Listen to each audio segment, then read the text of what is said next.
세계화의 전략, 21세기를 어떻게 살 것인가에 대해서 여러분과 함께 생각해 보겠습니다. 먼저 21세기의 신조류인데요.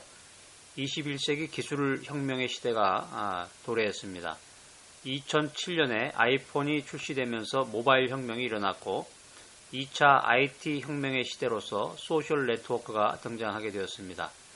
21세기를 이끄는 그 세 가지 트렌드가 있는데 첫 번째는 초고속, 두 번째는 탈권위, 세 번째는 융합과 세계화에 대한 내용이 되겠습니다. 21세기는 초고속의 시대가 되었습니다. 세계적인 큰 사건들이 생기게 되고 세상은 이전과는 다르게 빠르게 변하고 있습니다. 21세기는 탈권위의 시대입니다. 21세기는 이데올로기보다는 개인의 가치관이 더 소중한 시대다라는 것입니다. 오래전에 그 웰컴 투 동막골이라고 하는 영화가 상영이 됐는데 약 800만 명 이상이 이 영화를 관람했다고 합니다. 이것은 무엇을 의미하는가요? 많은 사람들의 관심과 가치관의 변화로 세상이 변하고 있다라고 하는 것입니다. 웰컴 투 동막골이라고 하는 영화는 그 반공이라고 하는 전통적인 그 이데올로기의 틀을 깨는 내용인데 굉장히 인기가 있었던 영화입니다.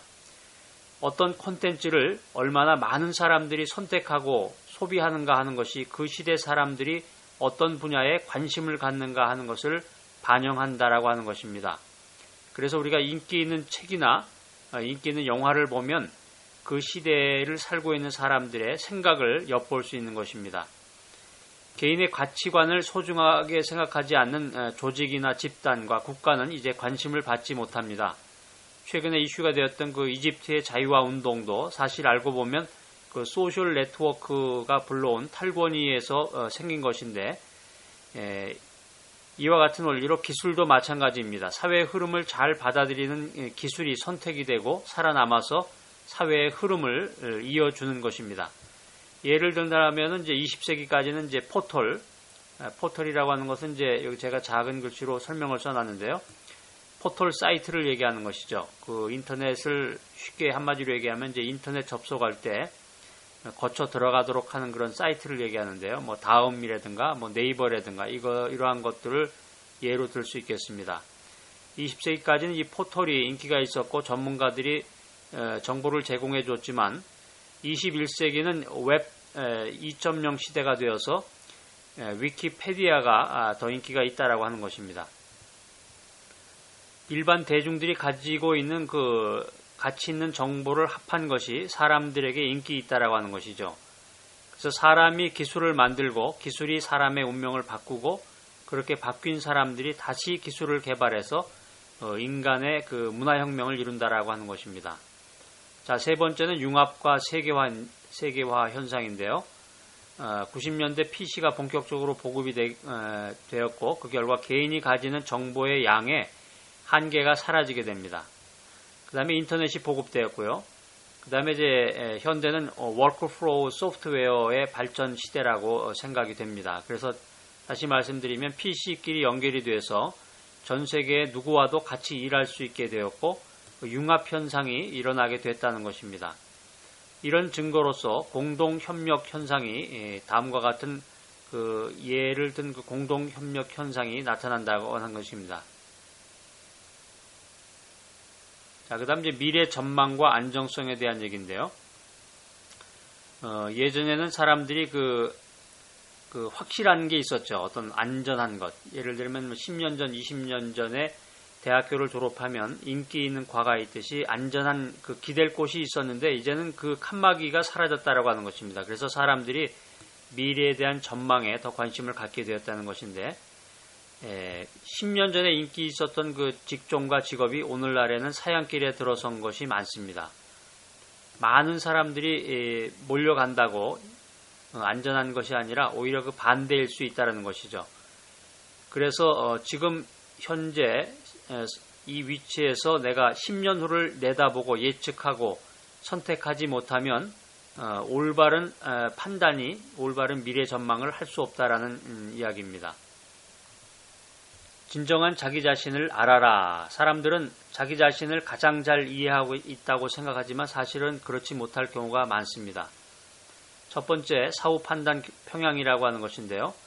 여러분이 잘 알듯이 미국이 예전에 중국과 예전에 중공이라고 했는데 미국과 중공이 국교 단절 상태에 있을 때 닉슨 대통령이 중공을 방문하게 됩니다.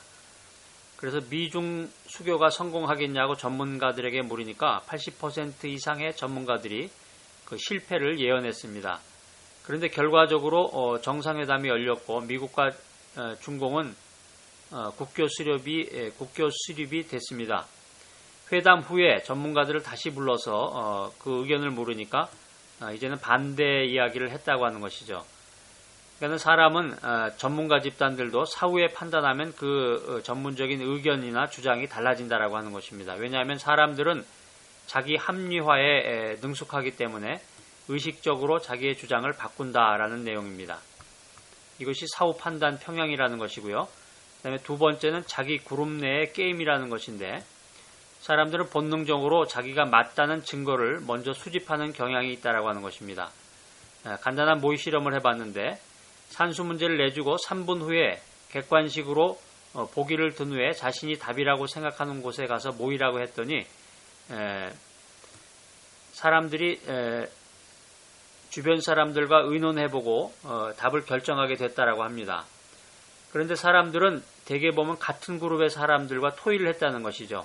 자신의 답이 맞았는지 틀렸는지를 알 수 있는 가장 합리적인 방법은 다른 그룹의 사람들과 이야기하는 것인데 일반적으로 사람들은 자신과 비슷한 의견을 가진 사람들과 이야기 내림으로써 결론을 내린다라고 하는 것입니다.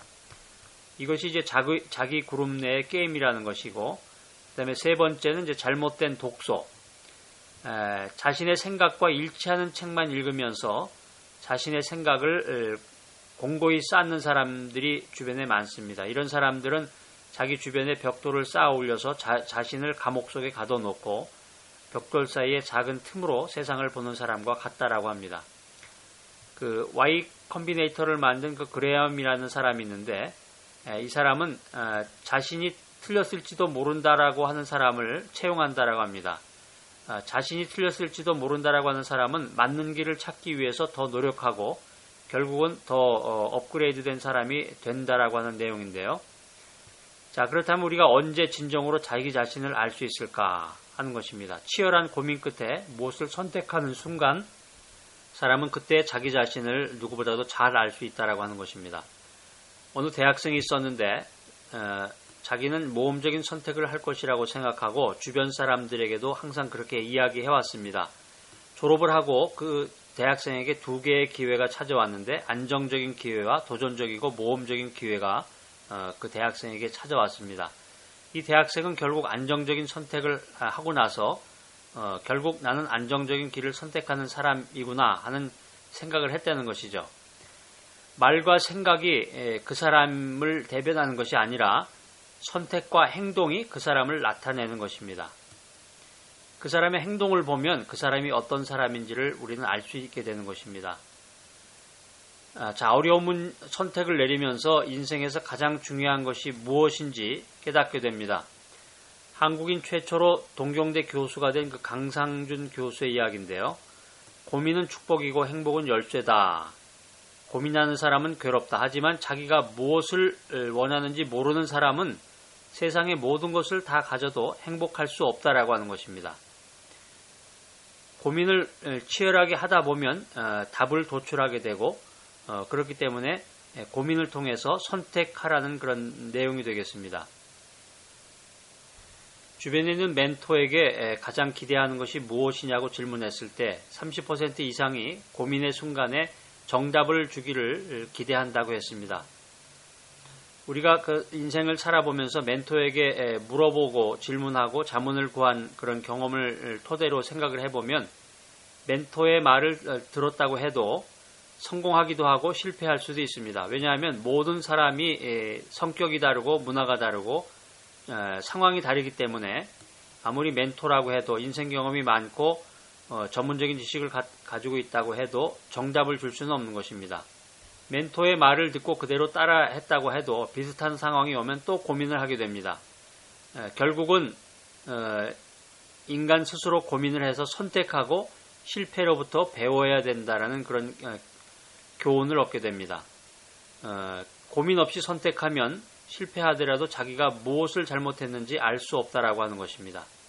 21세기의 세계화를 꿈꾸는 여러분, 실패와 실수로부터 배우시기 바랍니다.